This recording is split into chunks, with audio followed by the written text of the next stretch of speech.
আমি নিজেদের গাছের আম খেয়েও দেখেছি, বাজার থেকে কিনে খেয়েও দেখেছি, কিন্তু আসলে শান্তি শুধু পরের গাছের আম চুরি করে খাওয়ার ভিতরেই।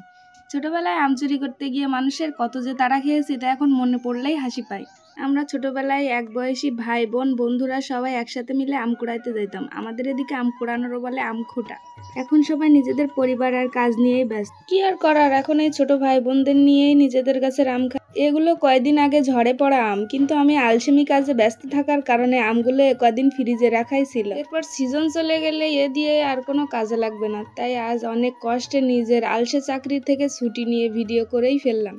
গরমের এই দুপুরে সব বাচ্চারা মিলে একসাথে আম মাখা করে খাওয়ার মধ্যে যেন একটা অন্যরকম অনুভূতি। শুধু বাড়ির ছোট বাচ্চারা না, আম্মু কাকিরা ভাবিরা সবাই থাকে খাওয়ার জন্য। ওদের বললাম তোরা আগে কেটে ছুলে কুচায়ে রেডি করে রাখ, তারপরে আমি এসে মাখাই দিব। সবাই কলা পাতা লেবু পাতা যেখানে যা লাগে সেগুলো সব রেডি করে তারপরে আমাকে ডাক দিল, আর এদিকে আম মাখানোর জন্য আমগুলো ধুয়ে নেওয়া হলো। আর আমার লামিয়া সোনা তো পাশে বসে রেডি হয়ে দেখছে যে কখন আম মাখানো হবে আর ও কখন খাবে।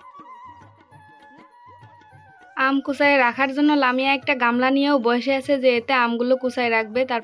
তারপর লামিয়া একটা আম কুড়ানো নিয়ে বসে আছে, ওর কাকুর মতো একটা আম কুড়াবে। আমাদের সোনাটা যা দেখে তাই শেখার চেষ্টা করে, ও ছোটবেলা থেকে ওরকম।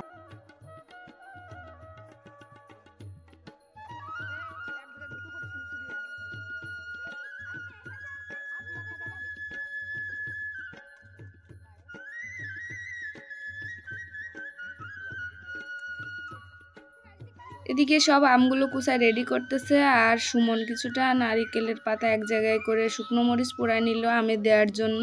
আর আমিও এদিকে কাজে লেগে গেলাম, কিছুটা লেবুর পাতা একসাথে ছিঁড়ে নিলাম, কারণ এবার আমার কাজের পালা। আমি সব মশলাগুলো একসাথে দিয়ে নিলাম।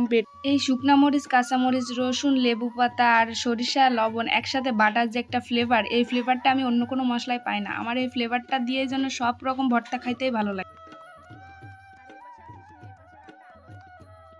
মশলাগুলো বাটা হয়ে গেলে আমের ভিতরে এই মশলাগুলো দিলাম, তারপরে চিনি আর লবণ একসাথে দিয়ে ভালো করে মেখে নিলাম।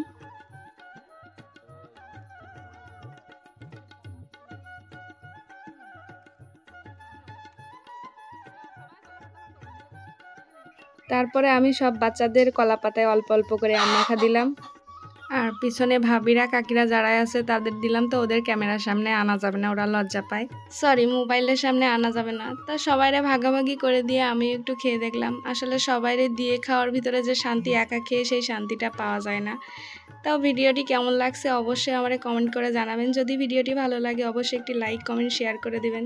তো সবাই ভালো থাকবেন, টাটা বাই বাই।